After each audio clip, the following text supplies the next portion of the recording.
देखो क्वेश्चन ऐसा है ना, ध्यान देना। अब ये प्रॉब्लम है, इसको समझते हैं हम लोग क्या क्वेश्चन है। ठीक है, इसमें ऐसा कि टू हीटर आर मार्क्ड, दो हीटर है, हीटर घर में यूज होता है ना हीटर।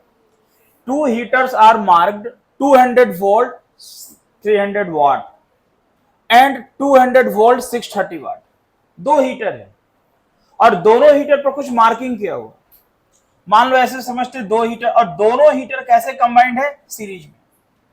मतलब एक हीटर ऐसे, अगर इसको हीटर हम बोलते हैं, एक ये हीटर है हीटर, और एक ये दूसरा हीटर है, ऐसे दो हीटर है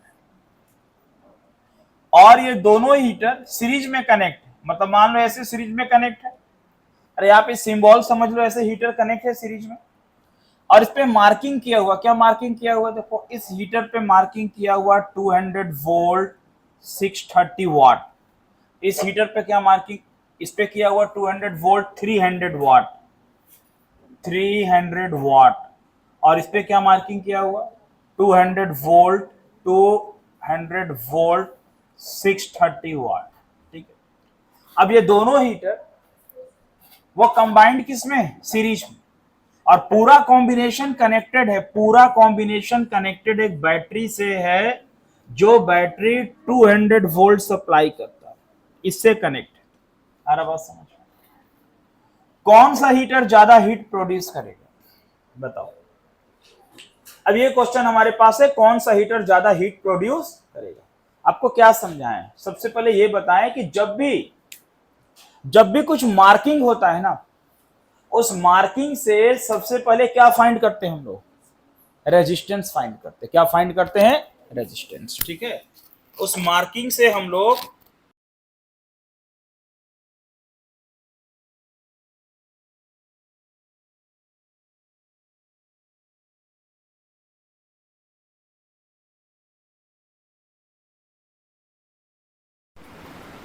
ठीक है, उस मार्किंग से रेजिस्टेंस निकालते हैं। तो सबसे पहले ना यहां V और P दिया हुआ। अब ऐसा नहीं करना है कि P और V से I निकाल देंगे, P is equal to VI, हो गया रॉन्ग। सबसे पहले दोनों का रेजिस्टेंस निकालते हैं। तो पहले वाले हीटर का रेजिस्टेंस क्या होगा, देखो इसमें ये अगर हम बोलते हैं फॉर फर्स्ट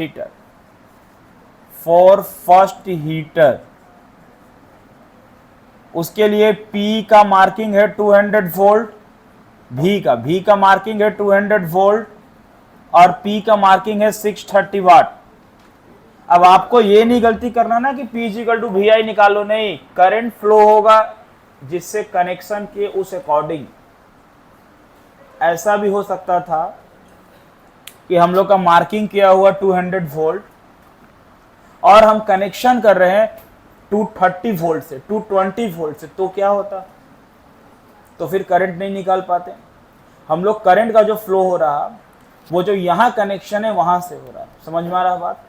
तो बाबू यहां से फर्स्ट हीटर में पहले R निकालो, तो आप P बराबर पढ़े हैं V²/R, तो यहां से R इज इक्वल टू हो गया V²/P। तो R1 इज इक्वल टू कर दो आप, यहां से आप R1 निकाल लो, R1 is equal to V कितना दिया बताओ, 200 का स्क्वायर, 200 इंटू 200 बाई पावर कितना उस पर दिया हुआ 300। ये कैंसल, ये कैंसल, ये कैंसल, ये कैंसल, कितना हो गया बताना, 400/3 ओम। ये किसका निकल गया रेजिस्टेंस बताओ, क्या निकल गया, किसका रेजिस्टेंस निकल गया, ये निकल गया रेजिस्टेंस आपका फर्स्ट वाले का। ठीक है, और सेकंड वाले में ना वो 600 वाट, 630 लिख दिए ना, सेकंड वाले में 600 वाट, 600 वाट है। ठीक है, अब बताओ सेकंड हीटर का क्या निकलने वाला है रेजिस्टेंस। अगर हम बोलते फॉर सेकंड हीटर, उसका resistance R2 is equal to क्या होगा, R2 is equal to V²/P, फिर से V²/P, उसका V है 200 वोल्ट, 200 इंटू 200 बाई है 600 वाट, कैंसल कैंसल, 2 कैंसल, 2 से 3 टाइम्स में, तो क्या हो गया बोलो, 200/3। ये दोनों का रेजिस्टेंस मिल गया। मतलब आपके पास कोई इक्विपमेंट हो तो सबसे पहले ना आपको दोनों का रेजिस्टेंस निकाल लेना। निकल गया, मतलब आपको मार्किंग किया हुआ, कुछ लिखा हुआ, कुछ मार्किंग किया हुआ, उस मार्किंग किया हुआ से रेजिस्टेंस फाइंड करना। हमको क्या फाइंड करना है? रेजिस्टेंस फाइंड करना। उस मार्किंग किया हुआ से रेजिस्टेंस फाइंड करना जो निकल गया। समझ में आ रहा बात? अब देखो, ये दोनों सीरीज में कॉम्बिनेशन, तो total resistance R1 plus R2, R1 का वैल्यू 400/3, R2 का वैल्यू 200/3, 600/3, टोटल कॉम्बिनेशन क्या निकल गया? 200 ओम। बताइए, आपका जो दोनों सीरीज में कंबाइंड था, टोटल रेजिस्टेंस क्या मिल गया? 200 ओम। किससे कनेक्ट किए हैं बताओ? 200 वोल्ट डीसी सप्लाई से किए है ना। अब आपका जो V डैश है वो 200 वोल्ट है, तो करंट कितना का फ्लो करेगा? ओम्स के लॉ से V डैश बाई R 200/200, यानी करंट कितना का फ्लो करेगा? 1 एम्पीयर। सुनो बात, अब यहां पर हम क्या बोलते हैं, यहां पर ना ये इस कनेक्शन में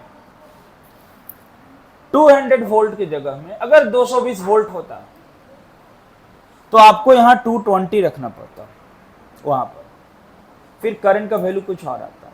आपको ध्यान में रखना है उस पर लिखा हुआ क्या है और हम उसको कनेक्शन किससे कर रहे हैं।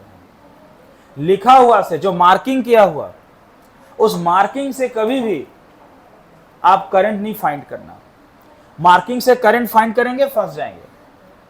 ठीक है, अब बताओ, मार्किंग से करंट फाइंड करते तो क्या होता?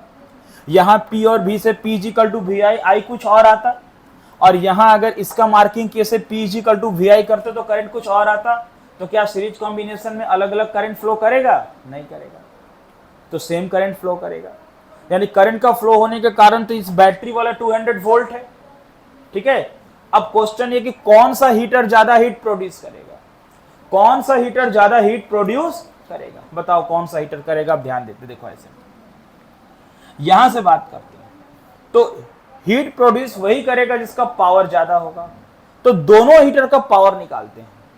अब दोनों हीटर का पावर निकालने के लिए क्या करेंगे? अगर हम पावर निकालें कौन सा फार्मूला यूज करेंगे?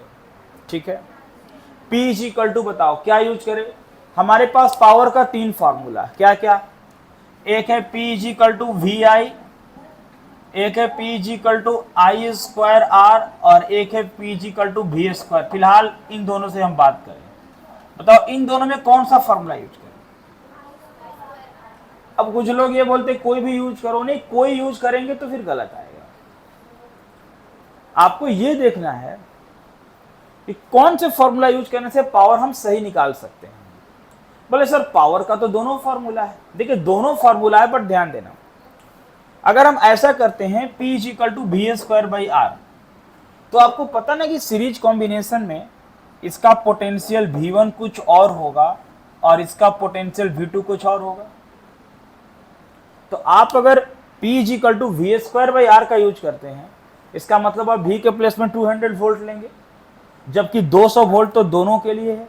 इसके लिए कितना, इसके लिए कितना हो तो आपको नहीं पता, नहीं पता है ना, तो रॉन्ग हो गया, रॉन्ग हो गया ना। ठीक है, मतलब आप गलत निकाल लिए। तो जैसे होता है ना कि सर कोई भी लगा दो आंसर आएगा, कोई भी लगाने से आंसर नहीं आएगा। कॉन्सेप्ट का बात है, समझिए। अगर ये सीरीज कॉम्बिनेशन है और ये सीरीज कॉम्बिनेशन में ध्यान रखो कि सीरीज कॉम्बिनेशन में इलेक्ट्रिक करंट का पाथ चेंज नहीं होगा, यानी दोनों हीटर में सेम अमाउंट में करंट फ्लो कर रहा है, मतलब दोनों हीटर के लिए करंट का वैल्यू क्या है? सेम है। इसलिए यहां P = I²R का यूज होगा, क्योंकि I दोनों के लिए सेम है। ठीक है, तो यहां पर ना दोनों हीटर का पावर निकालना होगा, तो P1 = क्या यूज करेंगे हम? P1 = क्या यूज करेंगे? I²R1, और P2 का क्या यूज करेंगे? I²R2। क्यों ये फॉर्मूला? क्योंकि इसमें करंट का वैल्यू क्या है? सेम है। अगर ऐसा होता, सुनो, अगर ऐसा होता कि ये दोनों पैरेलल में होता, किसमें होता? पैरेलल कॉम्बिनेशन में क्या होता? V सेम होता और करंट क्या होता? डिवाइड हो जाता। तो फिर जब करंट डिवाइड होता तो I²R का यूज करते तो गलत हो जाएगा। फिर कौन सा यूज करते हैं हम, P is equal to V square by R, क्योंकि पैरेलल में सबके लिए पोटेंशियल क्या होता, सेम होता। तो ये बात समझने वाला है कि जब भी इस तरीके का कोई प्रॉब्लम हो और सीरीज कॉम्बिनेशन में हो तो P is equal to I square by R, series combination में P is equal to I square by R और पैरेलल कॉम्बिनेशन में P is equal to V square by R. ये बात ध्यान रखना, सीरीज में आई स्क्वायर आर और parallel में वी स्क्वायर बाई आर, जब दो कनेक्ट हो तो ध्यान में रखना, ये मिस्टेक नहीं होना चाहिए आपसे, ठीक है। अब क्या हुआ बताओ, P निकालना, अगर यहाँ P1 निकाल दे तो सर P1 हो गया आई स्क्वायर R1, आई है 1 का स्क्वायर, पहले वाले का R1 कितना है 400/3, तो कितना हो गया P1 हो गया 400/3 वाट, हो गया ना। P2 क्या हो जाएगा बोलो, P2 हो जाएगा आई स्क्वायर R2, मतलब 1 का स्क्वायर इंटू R2, कितना R2 हमारा कितना 200/3, तो P2 का वैल्यू क्या निकल गया 200/3 वाट। बोलो कौन ज्यादा है, P1 का वैल्यू ज्यादा कि P2 का? अरे 400 को 3 से करोगे तो ज्यादा आएगा, 200 को 3 से करोगे कम आएगा, P1 ग्रेटर देन P2, तो first heater will produces more heat, पहला हीटर ज्यादा हीट प्रोड्यूस करेगा। समझ में आ रहा बात, मतलब यहां क्या हो गया, P1 greater than P2, P1 greater than P2, इसलिए फर्स्ट हीटर ज्यादा हीट प्रोड्यूस करेगा। समझ में आ रहा बात। और अगर पैरेलल होता तो क्या करते हैं, वी स्क्वायर बाई आर लगाते, फिर देखते किसका पावर है, फिर जिसका पावर ज्यादा होगा वो ज्यादा हीट प्रोड्यूस। कभी कभी बोलता है ना कि which bulb will glow more lighter, कौन सा बल्ब ज्यादा लाइट देगा, तो उसको पावर निकाल के कंपेयर करेंगे, किसका पावर ज्यादा है किसका पावर कम है। लिखिए, इसको नोट करिए।